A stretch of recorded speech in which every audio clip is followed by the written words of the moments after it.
Hey everyone, thanks for joining Learn to Play Games. My name is Lance, and in today's video, we'll look at a brand new game coming to Kickstarter called The Dark Quarter. This is a new one from Lucky Duck Games and Ryder Games.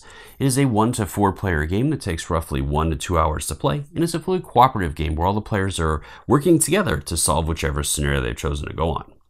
So this game takes place in 1981 in New Orleans in a fantasy setting where players are going to get to play private investigators that are part of the Beaumont Agency. And you're going to be working your way through all kinds of different crimes. Now this one is a mix for those of you that are familiar with Lucky Duck Games. This is an app-driven game, so you will need an app to run this game, and it is going to be fully immersive, so there is no other option for it. You must have the app. And this is a mix. For those of you that are familiar with Chronicles of Crime, you're going to see some influences from that, as well as Destinies, for those of you that have played that. Now that is a competitive game, so this one kind of turns that around and makes it fully cooperative where all the players are working together, but you'll notice certain aspects of both of those games that have kind of come together to create this one with some other features in it. So again, like I said, you're going to be playing private investigators with this one, trying to solve the different cases as you play through a campaign that is going to go through. So I do want to point out a couple of things. First off with this, all the materials you see here are prototype materials that are subject to change. They look a lot better in the final production copy of it. This is also a mature game, so there's going to be mature themes in this, such as drinking and alcohol, smoking, bad language, and of course graphic scenes, and some other things potentially as well. So just keep that in mind. This is probably not one that's really typically suited for children. Other than that, with this, it's a very gritty kind of down-to-earth, deep, dark, voodoo-ish kind of game within the New Orleans setting. So if you're looking for something like that, this is definitely one that you might want to check out. So in this video, I'm going to show you the main features of the game and then show you a couple of sample turns to give you a good idea how this one plays.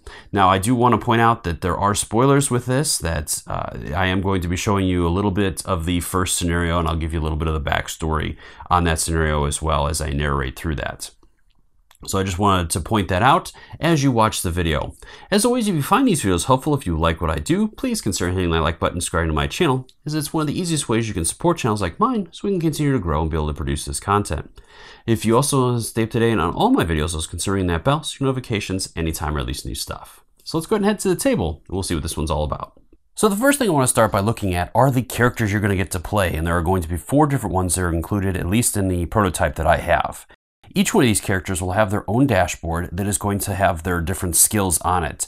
At the beginning of each scenario, it's going to show you what to set up on here, where to place these cubes for each one of the skills. And there are 4 different ones: talent, combat, arcane, and charisma. And each one of these will apply to different tests you'll have to make throughout the game. As you work through these scenarios, you're going to increase and decrease these cubes on these skills. The lower down all the cubes go, the higher probability of you having a higher number of successes on those skills. And I'll go over more of this a little bit later in the video. Then each character is also going to have their 2 main dice you're going to roll anytime you make a test. And there's also 3 additional dice you're going to be adding into your area here that you can use throughout those tests by rolling them, but once used, then they are going to go into your discarded area and you'll have to gain them back in different ways. Each character will also have their own miniature and their own abilities, and each character is going to have 5 ability cards. 2 of them will have the S on the top of them, which you will choose at the beginning of the first scenario which one of these you want to add for free, and then later on throughout the rest of the scenarios you can buy additional abilities that you'll be able to use. Each one of these will have a cost. Some of them will have different requirements as well. For example, at the bottom of this one, you must have the previous ability that's listed already unlocked in order to unlock this one. Each one of these will give you different abilities that you can use at different times, whether they're single use only abilities or if they are going to modify some of your dice rolls or adding different successes and whatnot to them. And like I said, there are 4 different characters that I have in my prototype. You have Constance, and then there's also John, Julia, and Winter, and each one of them will have their own set of dice and ability cards that will make them unique. Throughout each scenario, you're also going to be using 2 other types of cards that will have their own decks. The first are story cards, and these will be unlocked at certain points throughout the scenario, and anytime you unlock one of these, it's going to tell you which one to pull from the deck.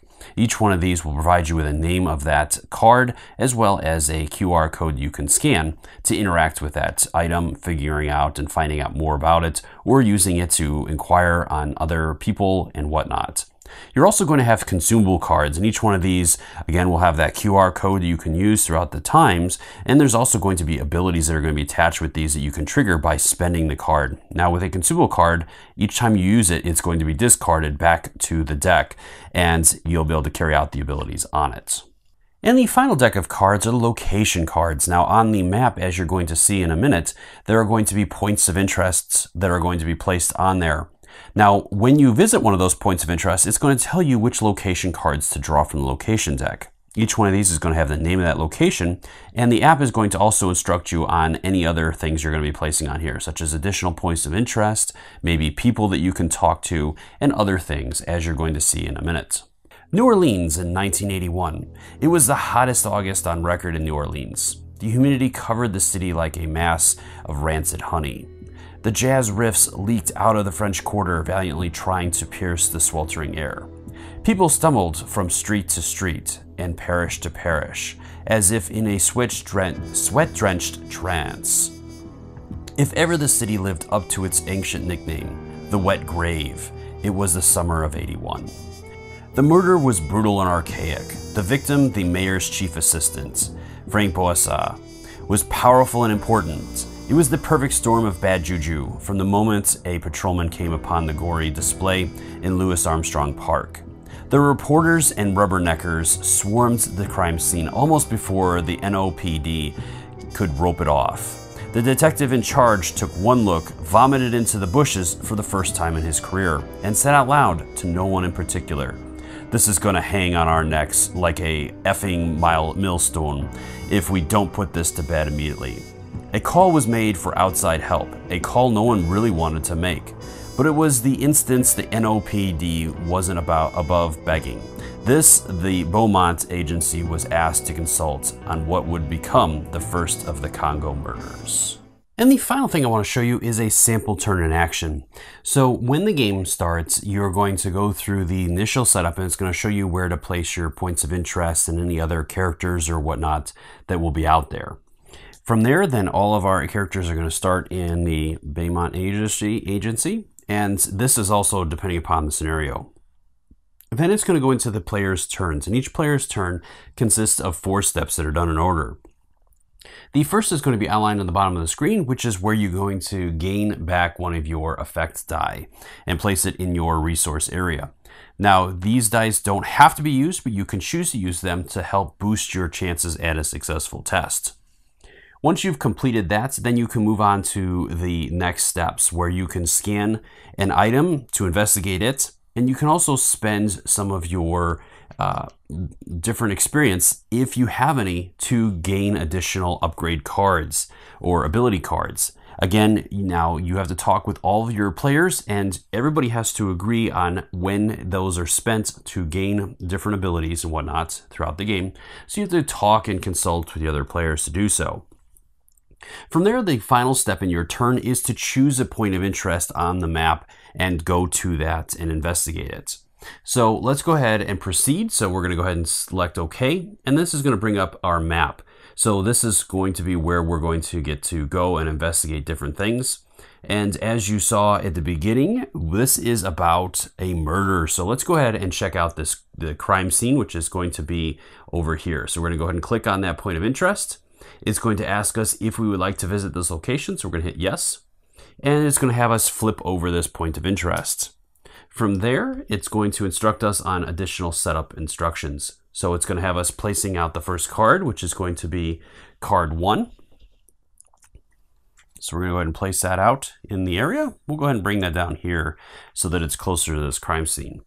From there, we're going to hit OK. And it's going to start instructing us to place different tokens. So this is going to have us placing token 5, which is going to be a suspicious person. Next, it'll have us placing a rookie cop, which is going to be token 4. So we'll pull that out as well, place that out. And that is it. So from there, then we can choose to talk with one of these particular people, or if there was points of interest, we could try that as well. So let's go ahead and talk with the rookie cop and see what's going on with that. So I'm going to go ahead and click on the cop, and it's going to ask me, it says, at the front of the crowd guarding the crime scene tape was a frazzled beat cop. The poor schmuck was in his early 20s, green as paint, and trying to hold back the crowd like leaves before Hurricane Bessie. To be completely frank, he wasn't faring much better than the leaves did. So then it's going to ask us, do we want to visit the police officer? Sure, let's go ahead and visit him. From there, it says that Monroe forces her way through the crowd and flashed her badge. I'm the Beaumont Agency. I need to get a look at the crime scene. And then the cop said, the cop barely glanced at the badge, frantically making sure that no one forced their way past the tape. You and every other rubbernecker here. Beat it, lady. I don't have time for your bullshit. So with this, then we have a choice. We can either try to make a charisma test, and that is going to give us this. To take a closer look at the badge, runt I'm expected, or we can do a magic test where she had her grass that would give her part and get her past this. So we have to make a choice at this point. So let's go ahead, since she has such a good magic, let's go ahead and try that and see what happens with that. So from there, we have to make a test. So anytime we make a test, we're going to roll our 2 main die, and we can also choose to use a number of our dice that we've unlocked for our effects. I have a pretty good magic, so I'm going to go ahead and try it without and see what happens. And I rolled a 4 and a star. So the stars are useless normally, so they don't count as anything unless an ability or whatnot says otherwise. And then I rolled a 4, which unfortunately with the combined value of that, it's just under this, so I was unsuccessful in that. If I would have gotten a little higher, so let's go ahead and say for it's instead that I rolled this. And this would give me 7, which means that I get 3 successes with that. So let's go ahead and say that I got that instead and confirm. So with that, then a few whispered words and the cop, his demeanor is flipped. Go on in, madam. My apologies for not letting you in sooner. I'm not sure what I was thinking worked like a charm, literally. And I also gain a point on my track. So anytime you gain a point, unless it says otherwise, you're going to move your farthest cube on your right-hand side 1 space over, or however many spaces it shows. So I went ahead and did that, and then I'll click OK. And then he is going to be removed, it says. And then it's going to have us add a new tile. So this is going to be location 2. So I'll go ahead and place location 2 here. From there, then it'll have us adding another token. So that is token 6. So this is going to be our detective. And we also have the victim. So we'll place a point of interest there. And from here now, it's going to let me select another one. Now, normally this isn't the case. Every once in a while, you will be able to do multiple things, but normally it's just one thing. So from there, I could take a look at the victim, or I can talk with the detective, or I could come back here and talk with this strange man. So let's go ahead and take a look at the victim. Now, again, for the sake of this, it is Grizzly. So if you're not looking for that kind of game, this is your last warning. So with that, Monroe nearly gagged when she stepped up to the stage and saw what was there. And we're going to have to place our victim. So this is going to be tile number 7. So I got to pull 7 out. And there's our poor victim. He is all mangled up there. And it's going to give you a description, and you're going to get to examine the scene. So we have to make an exam test based on our green results. So I am going to go ahead and use that 1 extra die here and see if I can get a better result with this. And I've got a total of 5, so not very good. I didn't even get a single success, so I'm going to go ahead and select 0 and confirm. and then it's going to tell me what I get. So I'm only going to get to check one thing, as I didn't do very good on that test. So I can choose to either focus on his tied hands, his massacred head, the symbols written in blood, or the wooden wheel. So let's go and take a look at the symbols written in blood. And it's going to give you a little bit more backstory to that. And then it's going to have me take item number 2 from the story deck. So I get number 2, and it's going to be a written document of the symbols that I found there. I also gain 1 point of experience. From there, and then again, it's going to give me some more backstory, and I have to choose to end my turn at this point as I don't have anything else I can do. Well, and from there, it's going to bounce from player to player, continuing to do this until you either complete the scenario or run out of time. As each scenario, you only have a limited number of turns to complete, and you won't know until you've played through the scenario. And each scenario is a little bit different, and even within the scenario itself, that can change as well. So every time you play is a little bit of a different experience, and the characters you choose to play with are also different, or will provide different interactions, as each character itself is also going to have a little bit of a backstory that you'll be able to explore throughout the game. There'll be different events and things that'll trigger, and depending upon the choices you make, that's going to impact the rest of the game as you move forward. And there'll be certain situations that are going to come up in the app, and it's going to tell you before that, so you can kind of plan as a group so that you can really focus in and try to make the right decision, or the best decision that you can based on the time you have. So that is the game. I hope this gives you a good idea how this one plays, and will help you decide whether or not this is one you want to back on Kickstarter. As always, if you have any questions or comments, please post those in the comment section below, and I'll do my best to answer them, or swing by the Kickstarter's main page and drop any questions you have there as well. I'm sure that creators would love to hear from you and are more than happy to answer any questions you have. Until next time, I'll see you later.